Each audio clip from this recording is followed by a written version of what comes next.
Twelfth class. आज अपन lanthanide तत्वों के भौतिक गुण में 5वां पॉइंट पढ़ रहे हैं, रासायनिक क्रियाशीलता।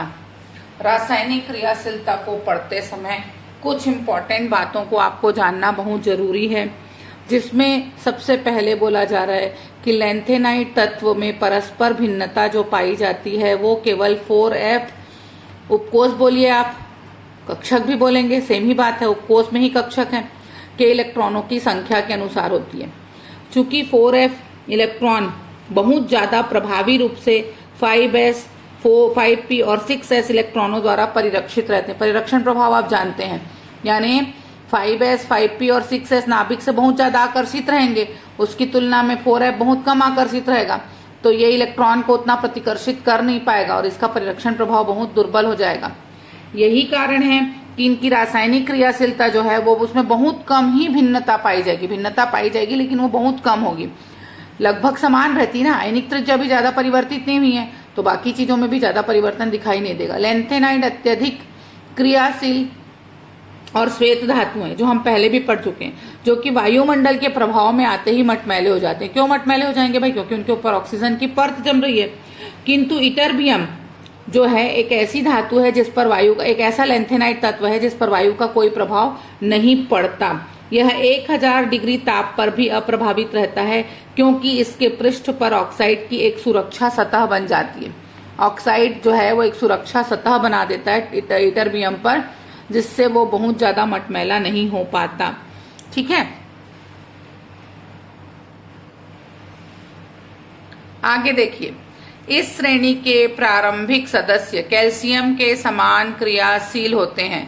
प्रारंभिक सदस्य आपको मालूम है, आप पढ़ चुके हैं इस श्रेणी के। लैंथेनम है, सेरियम है, प्रीमिथियम है, ये जो सारे सदस्य हैं इस श्रेणी के, उनकी क्रियाशीलता लगभग समान है। जैसे जैसे परमाणु क्रमांक में वृद्धि होगी, इन तत्वों की क्रियाशीलता एल्यूमिनियम के समान कम होती जाएगी, है ना। पहले कैल्शियम के समान थी, बाद में एल्यूमिनियम के समान कम होती चली जाएगी। कुछ रासायनिक गुण जो दिख रहे हैं हमको, वो पहला दिख रहा है, लैंथेनाइड धातुएं जो है हाइड्रोजन के वातावरण में मंद गति से गर्म करने पर हाइड्रोजन से संयोग कर लेती है।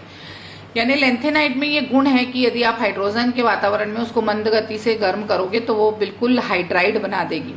धातुओं को कार्बन के साथ गर्म करने पर वो कार्बाइड बना रहे हैं। जैसे देखिए, La3C बना, Ln2C3 बना, LnC2 बना, ये सब के सब कार्बाइड है।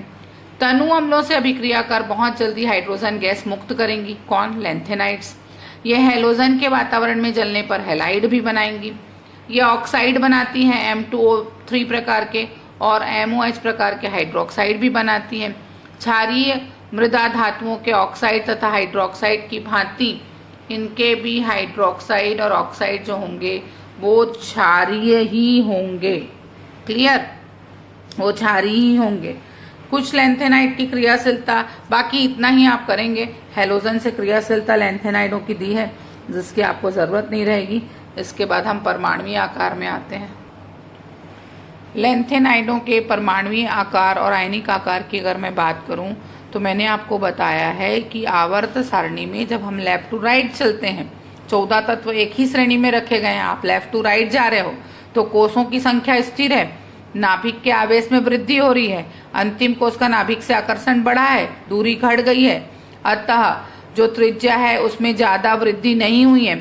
साथ ही साथ F और D के दुर्बल और अति दुर्बल परिरक्षण प्रभाव के कारण अंतिम कोष का नाभिक से आकर्षण थोड़ा और बढ़ जाएगा, दूरी थोड़ी और घट जाएगी, इसलिए जो त्रिज्या है वो वास्तविक से थोड़ी और कम हो जाएगी। उसी घटना को आप लैंथेनाइड संकुचन के नाम से जानते हैं।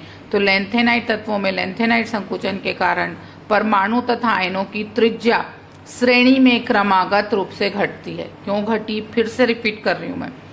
लेफ्ट टू राइट जाने पर कोषों की संख्या स्थिर है, नाभिक के आवेश में वृद्धि हो रही है, अंतिम कोष का नाभिक से आकर्षण बढ़ा, दूरी घटी, साथ ही साथ D का दुर्बल और F का अति दुर्बल परिरक्षण प्रभाव प्रभावी हुआ, जिससे अंतिम कोष का नाभिक से आकर्षण और बढ़ गया और उसकी त्रिज्या वास्तविक से और कम बढ़ी, यानी घट गई। सोच लीजिए, इसी घटना को हम लैंथेनाइड संकुचन कहते हैं। अतः लैंथेनम का आकार सबसे बड़ा और Lu तक छोटा होता चला जाएगा।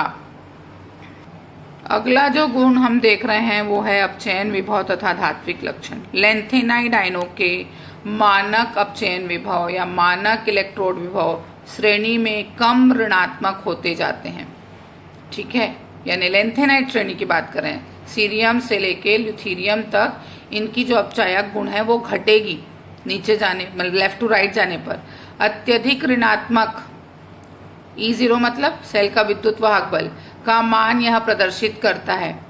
ठीक है, इसलिए ये तत्व उच्च धन विद्युती धातुएं जो कि जल से हाइड्रोजन को विस्थापित कर देंगे। देखिए, मान लो लैंथेनाइड का कोई तत्व ले लो, जल डाल दो तो खुद हाइड्रोक्साइड बना दिए और हाइड्रोजन को विस्थापित कर दिए। ये गुण केवल लैंथेनाइडों में ही दिख रहा है आपको। उसी के बाद आगे बात कर रहे हैं हम MOH ऑल्थराइज आयनिक तथा क्षारीय प्रकृति के होते हैं। आपको दिख रहा है भाई, M के साथ जब OH बंध बनेगा वो तो आपको धीरे धीरे दुर्बल होगा तो बहुत आसानी से आयनिक हो जाएगा, और जो आयनिक होकर जितना शीघ्रता से OH आयन देगा उतना ही अधिक क्षारीय होगा। ये प्रकृति एल्यूमिनियम से प्रबल तथा कैल्शियम हाइड्रोक्साइड से दुर्बल होती है। दोनों की कंपैरेटिवली स्टडी बार बार कैल्शियम और एल्यूमिनियम से की जा रही है। S और P ब्लॉक के तत्व हैं, जो कि बीच में D ब्लॉक के तत्व आते हैं, इसलिए इन दोनों को पकड़ा गया है। लैंथेनम से ल्यूथीरियम तक जाने पर क्षारीय गुण हमेशा घटेगा। लेफ्ट टू राइट जब जा रहे हैं आप तो प्रबलता बढ़ने के कारण क्षारीय गुण घट रहा है, नीचे जाते तो क्षारीय गुण बढ़ जाता क्योंकि प्रबलता कम हो जाती है। लास्ट के 2 पॉइंट और बच गए हैं, जिसमें 8वां पॉइंट जो है वो आपको दिखा रहा है यौगिक की विलेयता। लैंथेनाइडों के fluoride, oxide, hydroxide, carbonate, phosphate, chromate तथा ऑक्सलेट। लैंथेनाइड के क्या क्या? Fluoride, oxide, hydroxide, carbonate, phosphate, chromate और ऑक्सलेट जल में अविलेय होते हैं, जबकि इन्हीं लैंथेनाइडों के क्लोराइड, ब्रोमाइड,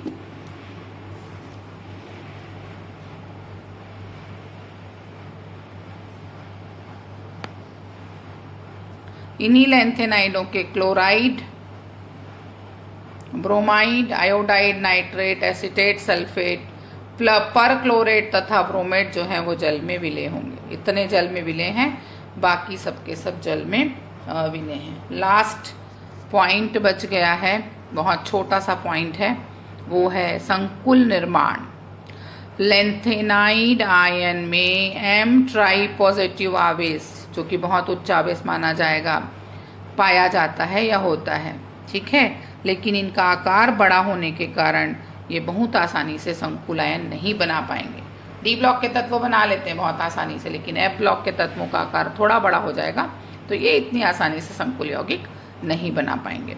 कल हम बात करेंगे लैंथेनाइड संकुचन की और जो थोड़ा बच गया उसकी।